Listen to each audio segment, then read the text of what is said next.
Well, somebody asks me sometimes, they'll say, what is magic? And I say, it's when nobody can figure out how you do it.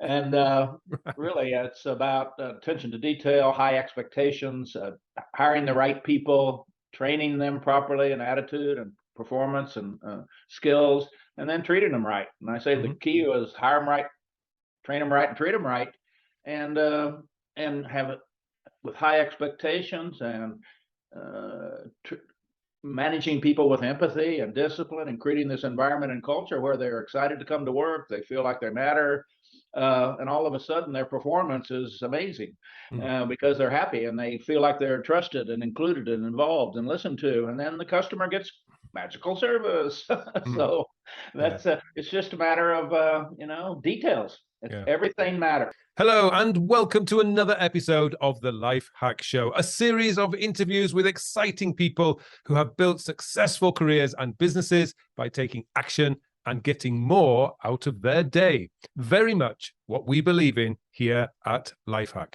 My name is Carl Pauline, and I am your host for this show. Today's guest is Lee Cockerell. Lee is the former Executive Vice President of Operations for the Walt Disney World Resort. As the Senior Operating Executive for 10 years, Lee led a team of 40,000 cast members and was responsible for the operations of 20 resort hotels, 4 theme parks, 2 water parks, a shopping and entertainment village, and the ESPN Sports and Recreation Complex, in addition to the ancillary operations which supported the #1 vacation destination in the world.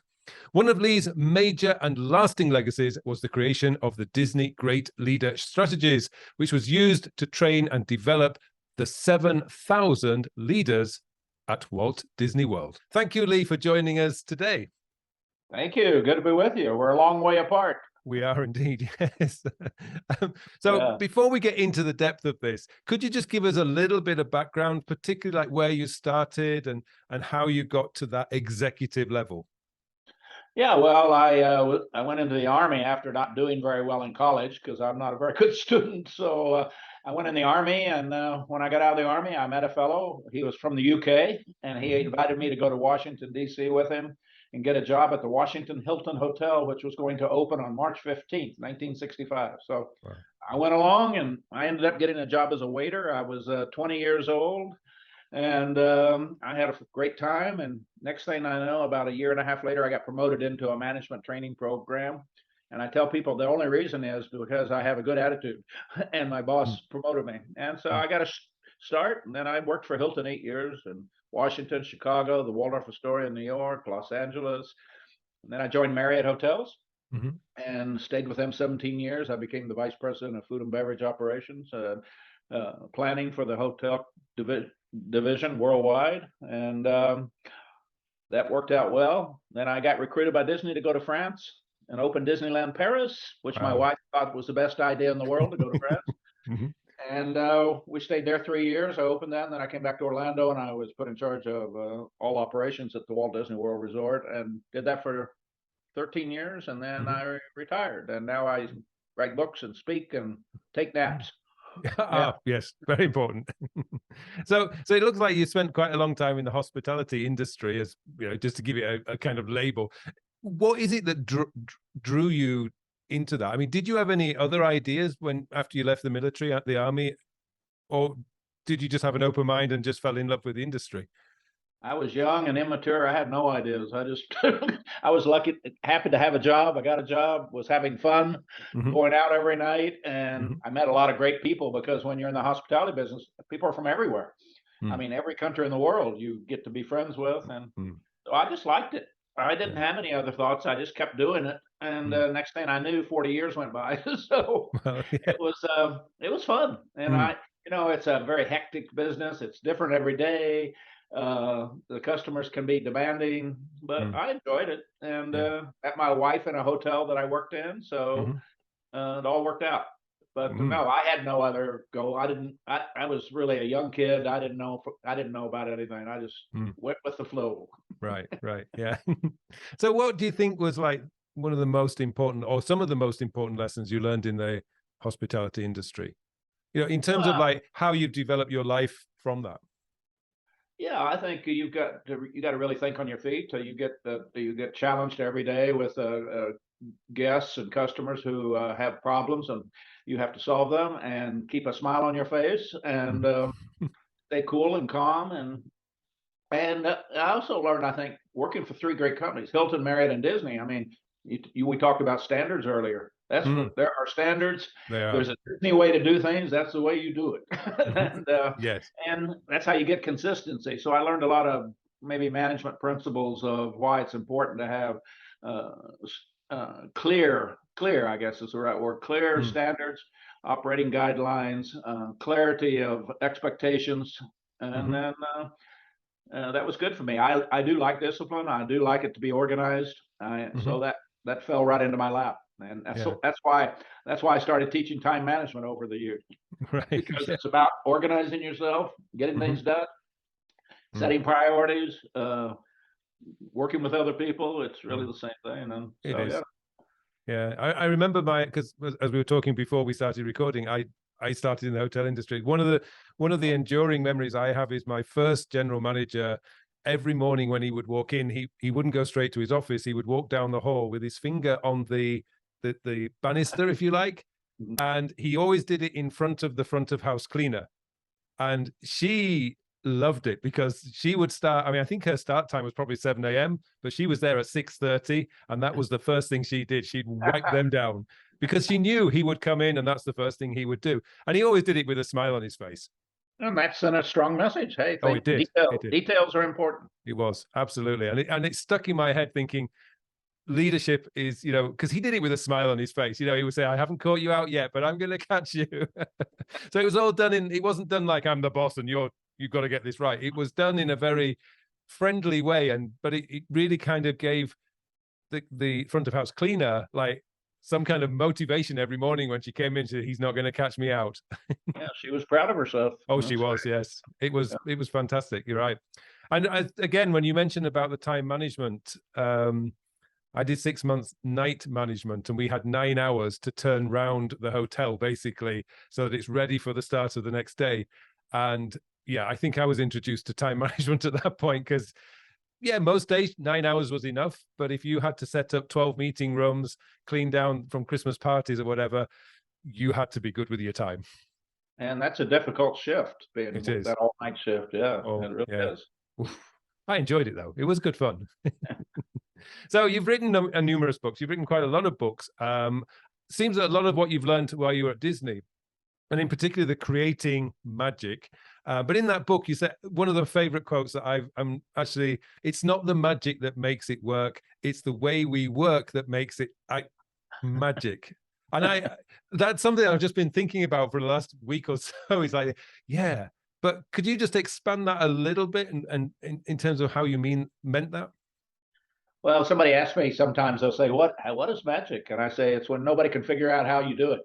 And really, it's about attention to detail, high expectations, hiring the right people, training them properly in attitude and performance and skills, and then treating them right. And I say the Mhm. key was hire them right, train them right, and treat them right, and uh, and have it with high expectations and tr managing people with empathy and discipline, and creating this environment and culture where they're excited to come to work, they feel like they matter, and all of a sudden their performance is amazing Mm. because they're happy and they feel like they're trusted and included and involved and listened to, and then the customer gets magical service. Mm. So Yeah. it's just a matter of details. Yeah. Everything matters. That's what I tell people. If you want magic, everything matters. You Hmm. got to be really on top of very little detail. Right. So Yeah. that's kind of how we think about it. And then But the guests create they say it's magic. right. We don't say that, they do. They do. Absolutely. Yeah. It reminds me actually of something that Richard Branson always talks about, the Virgin Group. It's a focus on the employees because they are the customer facing and they're the ones who deliver the experience. If they're unhappy, your customers will be unhappy. Yeah, Richard's amazing. Yeah. Yeah, he's great. Yeah. He's got a lot of business interests around the world. He's Mm, amazing. He said, mm. I heard him say, just get up in the morning and go do it. Yeah. Don't Yeah. have meetings, just get with the work. Yeah. Absolutely. Yeah. Yeah. So a lot of it then is at Disney, is it like empowering people to be able to make their, to bring their personality into it? Yeah, I think the key is number one, hire the right people. So we're very careful about interviewing and checking them out and seeing what if they have that kind of spirit and they are have discipline, they'll come to work on time, and so getting the right people and then making sure they're trained well so they can do the job and they feel comfortable doing the job and their performance in front of the customer is really great. And then treating people right, and then it's just it's really that simple. And I say any company can do it. Be more careful who you hire. Be very clear about your standards and your expectations for performance. As we say, train them and then enforce it. Follow your own standards. A lot of companies don't. And then treat people as human beings and help them get through life. And they'll do just about anything for you. And I think it's so simple that people can't remember how to do it. Treating people badly, there's no upside to that. I tell people, if you think there is, try it on your wife. It won't work. No, it won't. Yeah, I know what you mean. Yeah. Yeah. So you've written a book on time management called Time Management Magic. I can see it in the background, actually, Time Management Magic. So in your experience, how important has time management been in your career? Because I'm guessing when you first started, as you say, I just wandered into the job and started waiting tables. But there must have come a point where you went, wait a minute, I need to sort this out. Yeah, I think in life what happens is, you're a young kid, you're a student, and you got not too much to be responsible for. Next thing you know, you might get married, and then you might have kids, and then you got a job, and you got a soccer game, and your mother-in-law is coming in Saturday, and your boss wants, and it just keeps growing. And that's why people end up with a lot of anxiety. They can't handle everything coming at them. And so I was already a disciplined person. I mean, I was pretty reliable. I got home on time for dinner. My brother didn't. And so I was already, but as the responsibilities kept getting larger and more varied, I had trouble keeping up which one to do, how to do it. I didn't know how to delegate to other people and trust them. And so I went to a time management course about 1981, and it was amazing. I learned these principles about when you get up in the morning, sit down and think about what you're going to do for the next 12 hours. Think about tomorrow, think about next week, start thinking ahead further. What should you be working on right now that won't pay off till later? What should you be doing right now for Christmas, even though it's far away?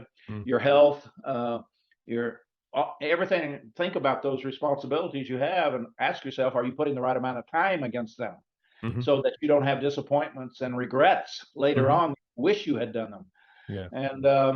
And so that course really changed the direction of my career. I got to be like super disciplined and reliable and credible and keeping my promises. And then I started writing about it and teaching it to everybody else at Hilton and Marriott and Disney. And because it's the one thing they don't teach it in school usually. No, they don't. And then they don't teach it in college. And then people get overwhelmed and they just don't know how to do things. And it becomes a mental problem. Like you don't believe in yourself. You can't handle more responsibility. And it just goes on and on and on and on. And it affects your sleep.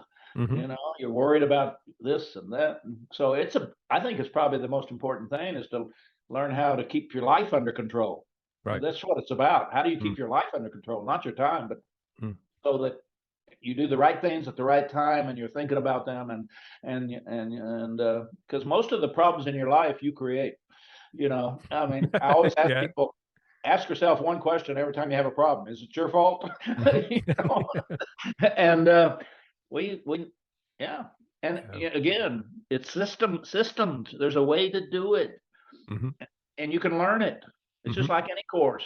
You can learn history, you can learn math, you can learn how to be organized by taking a course, reading, understanding other people who've learned how to do it. I'm sure Richard Branson is quite organized.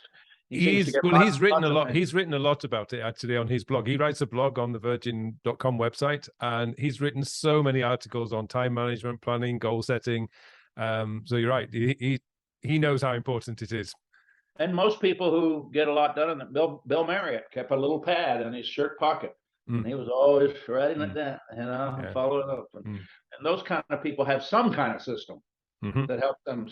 Some people today use their phone, some use a day planner, some I don't know, but they have the technique, the think sit down and think about it, plan it, prioritize it, get it done, take it off. Yeah. Now, I saw you doing a talk. It wasn't a TED talk. I think it was to a military academy. And I think it's a 15-minute talk you did. But you pulled out of your back pocket a planner, a day planner. You're still using that. I think that, yes, you are. Yeah. Yeah. And it's the same. You know, you can't remember everything. No. And you got to learn to, when you make a commitment, to write it down and follow up. I mean, what's more important than setting a good example and being trusted, you know, really in life, trust. So you just get in that, you learn to work a different way than you work now by learning. You take a course, you learn about it, you start practicing it, and then you see the results, which causes you to want to keep doing it because you're more relaxed. You don't have so much anxiety. You don't worry. You don't wake up in the middle of the night and can't sleep because you're thinking about something you forgot. So it's all connected. So well, you mentioned there that Bill Marriott. Bill Marriott always had a notebook. I remember now one of my early careers, I was selling cars, and this was after the hotel industry. But my general manager there always had a A4 leather-bound day planner on his desk. But he'd also have a reporter's notebook with him. Now, this is before we had computers on our desks. I mean, this is like the mid-1990s, I would say. And whenever he was in a meeting with his leadership team, if he asked somebody to do something and they said, yes, I'll do that by Friday, pick up his pen, and they would see him writing it down. Absolutely. And you knew he would never forget, and he never did. That's exactly the right, being the right role model. You're teaching when you do that. Yeah. I was so inspired by that. I mean, I think that has had a huge impact on my life because I did go out. I drove to the other side of the country. Now, being from the UK, the other side of the country is nothing like the America. This is probably, I think it was maybe a 3-hour drive to the only place or the nearest place that I could buy the same A4 day planner. And I remember going over the Pennines, because I come from Yorkshire, so I went over the Pennines to get this planner and then drove back. And I used that for about 5 or 6 years. And then I was introduced to Franklin Planner, and I used that until the iPhone came out. So it's been a big part of my life, write everything down. So that must have been the most important drive you ever took.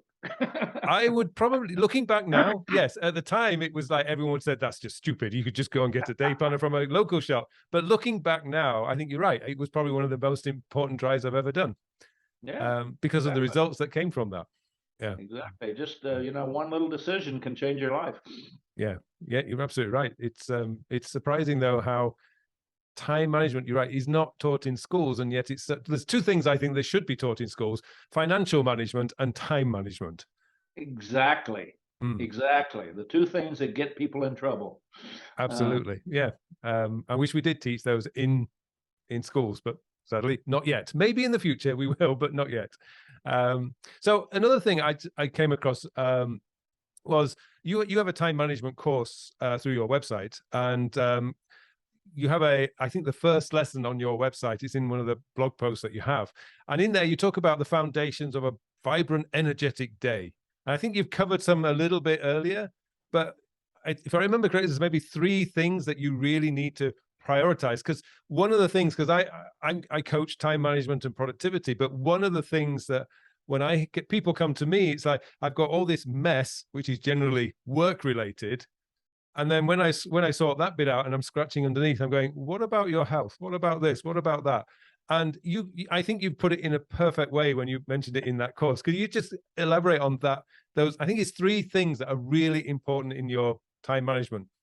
Yeah, I think when you pull back and think about your life, you can't do everything, but there are some things that you absolutely are a priority that you should do. And when I was at Disney, I kind of focused on hiring the right people, training them, making sure we had a good culture, treating them right. And every day at 5 o'clock, I went to the gym and worked out before I went home. That was my day, pretty much every day. When I retired, my wife told me she said, I have 3 more things for you. Now you're retired. She said, number 1, take care of yourself so you can take care of us. And you know, when you think about that, if you don't take care of yourself, you can't take care of your team, your company, your business. And she said, number 2, take care of your family. Number 3, take care of your business. And if you have any time off, any time left over, then I'll let you go play golf. But when you think about it, what is more important than taking care of yourself? And what does that mean? Getting enough sleep. The number one reason people procrastinate is they don't feel well. You get up, you don't feel good. You kind of sit on the couch. You eat too much. Next thing you know, you get overweight, and it just gets worse and worse and worse. And sleep is one of those critical things that most people don't get enough sleep. And most people probably are 50% productive because they just don't feel like it. And so I think a lot about that. Watching your diet. You don't have to eat 3 meatballs after dinner. And exercise. My wife and I have a trainer. We exercise several times a week with him, and we stay fit. And I weigh exactly what I weighed when I was 55 years ago because I want to. And I'm about to turn 79 years old, and I have more energy than anybody because if you do the right things, it works out. If you do the wrong, and I schedule my workout. Schedule the things that are important to you, and that's how time management plays out. Is think about what's important and make sure you're doing it. And your health is number one. I don't care what, and then your family, and then your business. If you get those 3 right, and you're healthy, and you're happy, you got to learn to say no. You can't do everything. That's true. That is true. But that's where it comes down to the prioritization. It's like it's a bit of a worn out example that people give now. But it's why do you put your oxygen mask on first in an aeroplane before the kids? Because you're completely useless to your kids if you're unconscious. And even if you don't die, if you don't feel good, you're kind of useless. Yeah, absolutely. I mean, anyone could do the test. They could just give yourselves 2 hours of sleep tonight and see how your productivity is tomorrow. Absolutely. And sometimes people have trouble sleeping. As I get older, I have trouble sleeping. So I go to bed and earlier so that I spend enough time in bed to get the 7 or 8 hours, Yeah. I'm in bed too long maybe, but I still get it in peace. So you got to do what you got to do.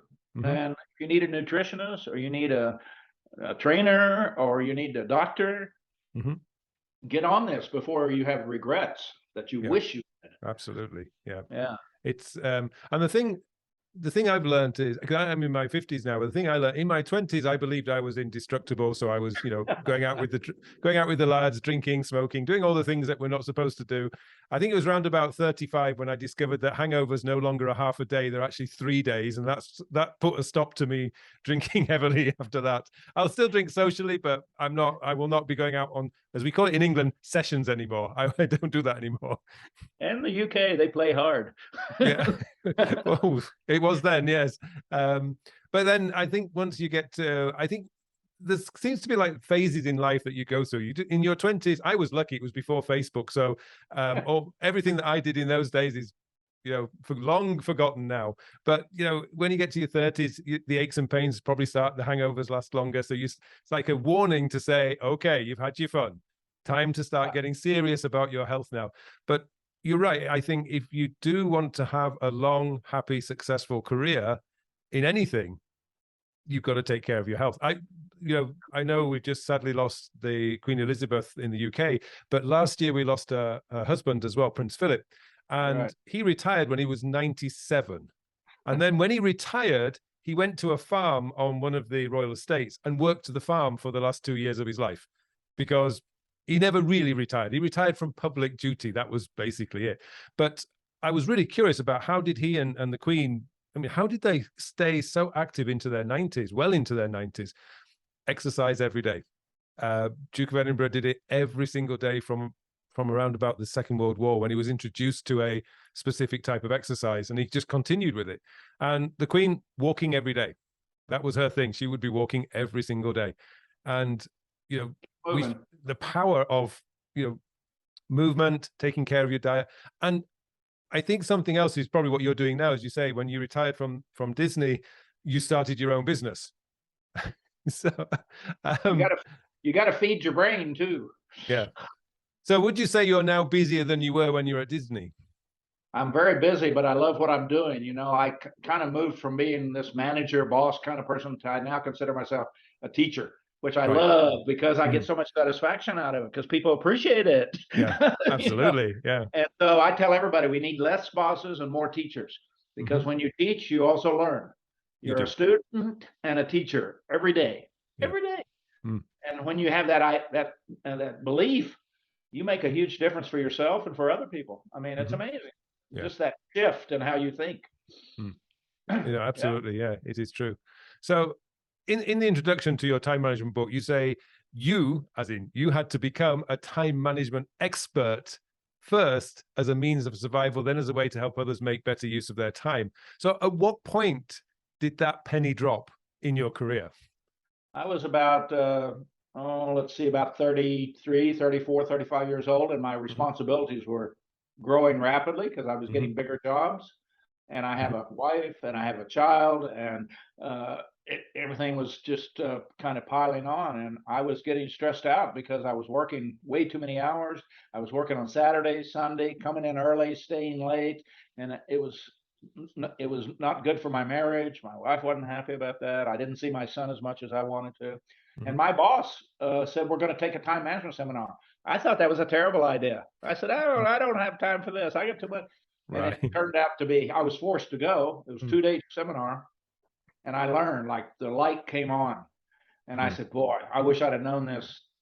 Just, Mm. the things you don't know is unbelievable. Mm. I mean, Yeah. every day I realize how much I don't know. Mm. And Yeah. every time I learn something, I go, why? Why did I know that?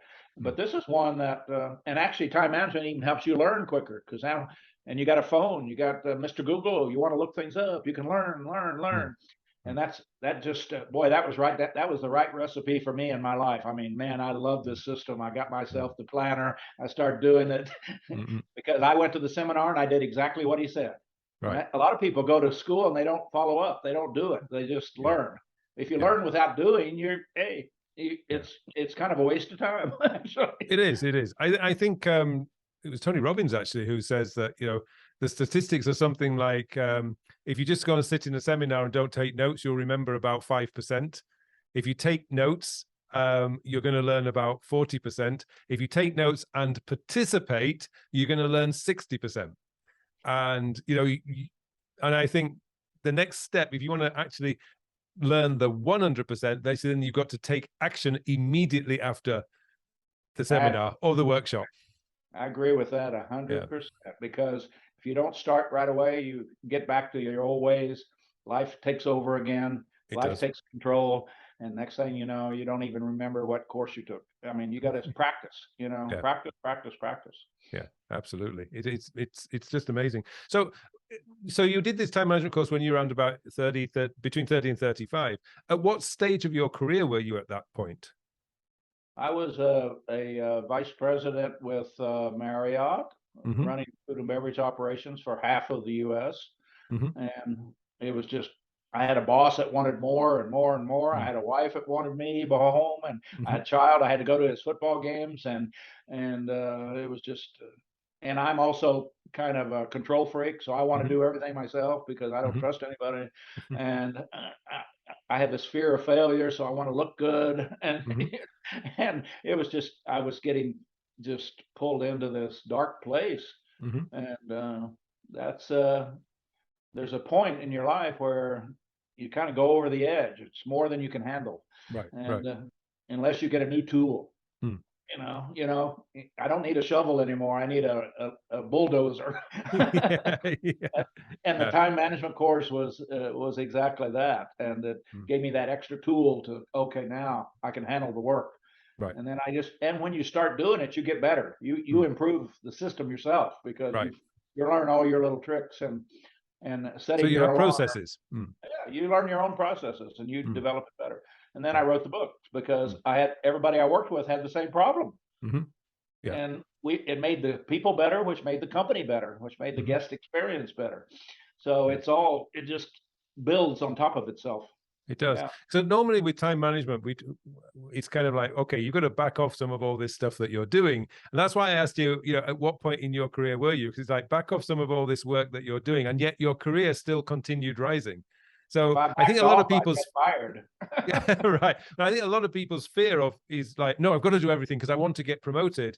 And yet I think, well, no, because if you're going to be doing everything, you're going to be doing it at sub-performance level. Absolutely. And if you can just get rid of the stuff that you've got people who are better than you at doing, like hand it over, and then you can focus on where your talents are, that's how you can exponentially improve your career path. Absolutely. Teaching people and then delegating to them and letting them do it because they're better is like one of the best time management systems in the world. Yeah. Trusting other people. Right. Mm. Yeah. Well, you were at one point managing 40,000 people, so I think you should know one or two things about that. Yeah, and I had my direct reports were great, and they took care of things. If you hire people that are not great, you have to get involved. If you hire experts and people who really know what they're doing, you don't have to get involved so much. They take care of it. Yeah, So absolutely. it's a simple lesson. If you're having problems, again, I'll say it, is it your fault? You got the wrong people, you didn't train them, you didn't hold them accountable, you don't have high expectations. Is it your fault? And it was my fault back in those days. Right. Yeah. Because I didn't know how to do it. Yeah. So it's like taking responsibility for the things that are going on in your life and saying, no, I'm taking control of this. What do I need to do to make it better? Yeah, I mean, if you feel bad, get a trainer and start exercising. If you're not in good health, it's a lot of it's your fault. Yeah, it is. Lifestyle. It's one of the things I actually wrote about a while ago, a few weeks ago, months ago, was like our convenient lifestyles today has eroded our self-discipline because everything is now too easy. And it's something that the great thing about self-discipline is it's like a muscle. The more you train it, the stronger it becomes. And you mentioned earlier that you've got that self-discipline. Have you always had that, or is that something that perhaps you picked up in the military? Because I know in the army, that's one of the first things they teach is self-discipline. Yeah, I think I had a fair amount of self-discipline, which maybe out of fear of doing things, but I learned a lot in the military. There's one way to do it, and that's the way we do it. And you do it on time, and you do it right, and you're not late. And it's progressive. As you see the value of self-discipline, you kind of want more of it. Yeah, it's kind of intriguing to do things. The other problem is people don't want to do the hard things, and the hard things are what gets you through life. People don't want to sit down and have a hard conversation with somebody not performing. People don't want to exercise because it's hard. People don't want to. You want to go back for more food because it's hard to say no. You want to drink a whole bottle of wine because it's hard to stop.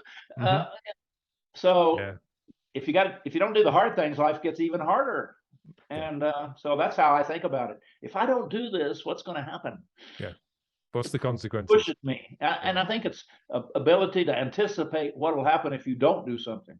It reminds me of what Jim Rohn used to say, which is every day you have the choice of two pains, the pain of discipline or the pain of regret. And regret is horrible. It is. The pain of discipline is like 10 seconds. Because once you get started, it's easy. But the pain of regret is it really starts to weigh you down and gets worse and worse and worse over the years. Well, and somebody said it's hard to exercise and it's hard to be overweight. Pick your heart. Pick which heart you like. Yeah, it is. Yeah, you're right. So you work with clients now, like in terms of like teaching, consulting kind of work now? I do, just really all over the world. It's been great because I get to travel and I meet such great people. I mean, I meet the nicest people everywhere. Everybody's got the same problems around the world. They need good people. They need to train them. They need to keep them. I mean, but without your people, you're dead.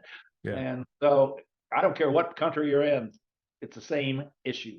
Yeah, it is. How we treat people, how we respect them, include them, involve them, listen to them, and make them appreciate them. So it's a good business. I tell people to be nice to people, and they pay me for that. There you go. Train your people. They pay me for that. Yes. Well, you have another book out there, and I can see that behind you as well, called Career Magic. And I was really curious about that one because we're going through a period of like huge change in the workforce today. But what advice would you give to somebody or anybody embarking on a career in business and ultimately perhaps leadership today? I think, like you and I both know, get experience. Mhm. Go do something and be the best at it.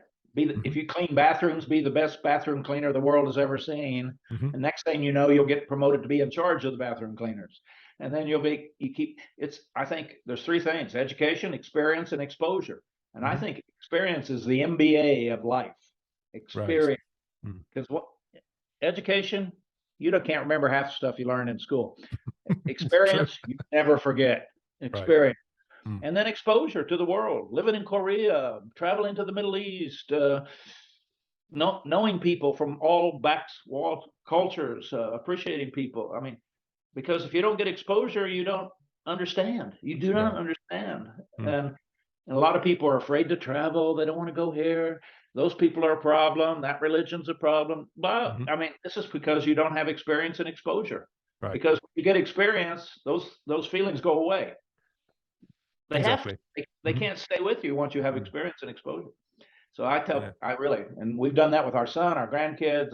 We make sure. I mean, it's a big part of our education is experience, doing the work. Because then when you're in charge one day, everybody knows that you've done it. You've been there.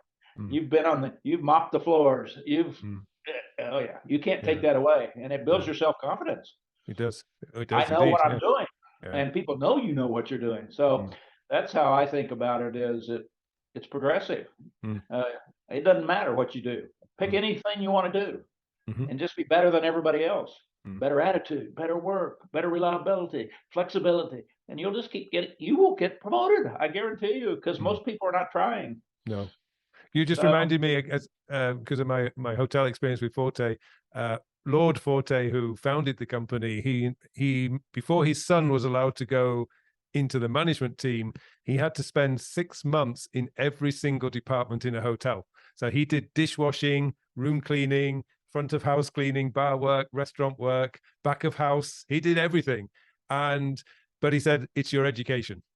And I think he did 4 years working at the lowest of the low in each department, so that when he eventually became CEO, he fully understood the staff and what they were having to go through. Exactly. I believe that more than anything. Go to the lowest level possible, do the work, find out what's going on, and then you just keep coming up, and you will make better decisions. You will, your judgment will get better. Your understanding of people from all walks of life, you'll understand them because you did it. I mean, what you get is unbelievable when you do things, because you can never forget what you do. No, you can only forget what you read. Yes. When you actually put your hands on it, it's that experience. It's amazing, and we need to have more education revolving around experience. Yep. Even students need to be probably going to school half time and working half time, learning. Now, just a couple more questions before we finish, but one of them, which we haven't jumped on yet, which I'm kind of interested in, is the importance of setting personal goals, because you've started essentially at the bottom, you've worked your way up to the top, but how important has been setting personal goals along your career? For me, I wasn't wired that way to set goals. My goal every day was to try to have the best attitude and be better than everybody else, ask questions, learn. My best goal was to try to think about, when I left work every day, did I know more than I did when I came in? But I never had a goal to be a vice president or to be a Disney World, I just was wired to, whatever job you give me, I'm going to do it better than everybody else. You're going to appreciate me. I'm going to make your life better. And I think I was doing it for me, not for them. Right. I didn't want to fail. I wanted to be proud of what I did. I enjoyed people saying I was doing a good job. That made me feel good.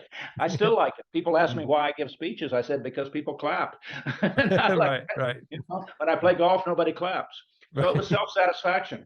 Now, my boss, he started at Disney when he was 17, and his goal was to be president. He became the president. So his goal worked, So I don't think all young people have these self-confidence and belief in themselves that they can set goals. I think one way is just perform, and then the goals arrive.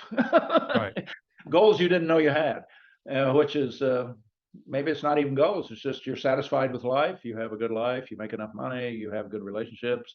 It just happens if you perform and if you're trustworthy and if you do what you say you're going to do and you get smarter every day. All of a sudden, something happens you could not even imagine. Mm-hmm. I mean, So values and attitude. Think about yourself. What are you doing that when you were 20 years old, you're going, yeah, it just happened. It did.